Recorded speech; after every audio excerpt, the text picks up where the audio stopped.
E o nosso último meio de propagação é a irradiação, onde o calor se desloca por meio de ondas caloríficas pelo espaço. Então, quando uma edificação está muito próxima à outra, o calor pode se propagar entre elas através do espaço, sem que o fogo, sem que a chama toque na edificação vizinha. Um exemplo muito fácil de se compreender é quando nós estamos perto de uma fogueira. Então, aquela sensação de calor que nós sentimos, nós temos, é a transmissão por irradiação.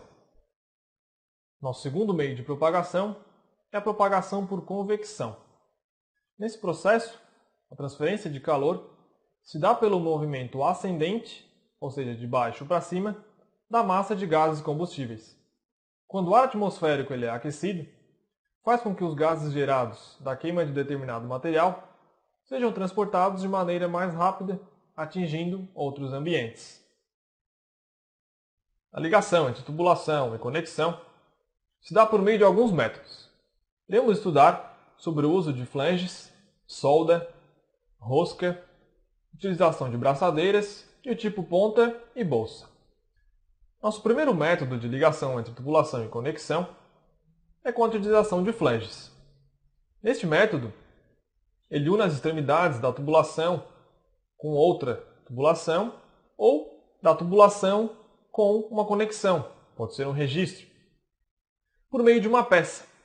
E essa peça, então, ela é chamada de flange. Esse flange possui furos para a inserção de parafusos que fazem o acoplamento. E entre essas peças existe uma junta de vedação. Essa junta de vedação é com o intuito de garantir a total estanqueidade do sistema.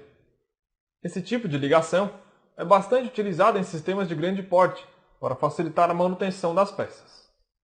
Vamos iniciar a caracterização da edificação e dos parâmetros necessários para o dimensionamento do sistema pela verificação da classe de risco da edificação.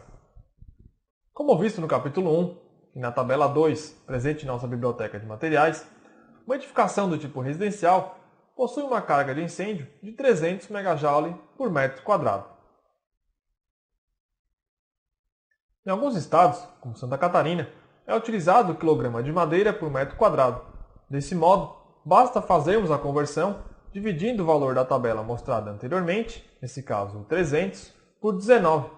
Nesse caso, irá resultar em aproximadamente 16 kg de madeira por metro quadrado. De posse do valor da carga de fogo da edificação em estudo, podemos enquadrá-la entre risco baixo ou leve, risco médio e risco alto ou elevado. Nesse caso, ficou igual a 300 MJ por metro quadrado ou 16 kg de madeira por metro quadrado, então nós podemos enquadrar a nossa edificação, que é do tipo residencial, conforme estipulamos anteriormente, como risco baixo ou risco leve. Com a carga de fogo da edificação já determinada e com o tipo de sistema também determinado, precisamos verificar quais os parâmetros de dimensionamento necessários para a evolução de nosso cálculo. Essa é a tabela 7, presente em nossa biblioteca de materiais, que traz a caracterização dos tipos de sistemas. Como nosso sistema é o tipo 1, temos que o esguicho será do tipo jato regulável, a mangueira de incêndio pode ser de 25 ou 32 mm, o caminhamento máximo da mangueira deverá ser de 30 metros. Este caminhamento fica a cargo de você, projetista, determiná-lo de acordo com o tamanho de sua edificação. Nosso mangotinho terá apenas uma saída, lembrando que ao longo de toda a aprumada, em cada pavimento, deve haver uma saída para mangueiras de 40 mm que serão operadas apenas pelo pessoal do Corpo de Bombeiros, devido às altas pressões e vazões desse tipo de sistema.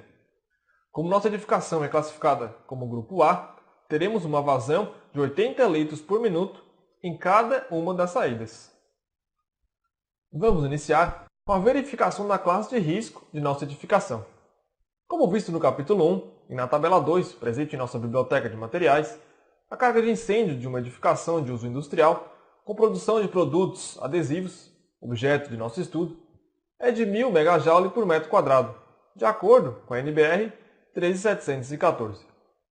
Caso você esteja dimensionando esse tipo de sistema para um estado com legislação própria, você deve ficar atento aos parâmetros estipulados por esta legislação, para assim determinar de forma correta a carga de fogo da edificação em estudo. De posse do valor da carga de fogo da edificação, podemos enquadrá-la entre risco baixo, médio e risco alto. Neste caso, como nossa carga de fogo ou carga de incêndio ficou igual a 1000 MJ por metro quadrado, enquadramos como risco médio, pois este valor é maior que 300 e menor que 1200 MJ por metro quadrado.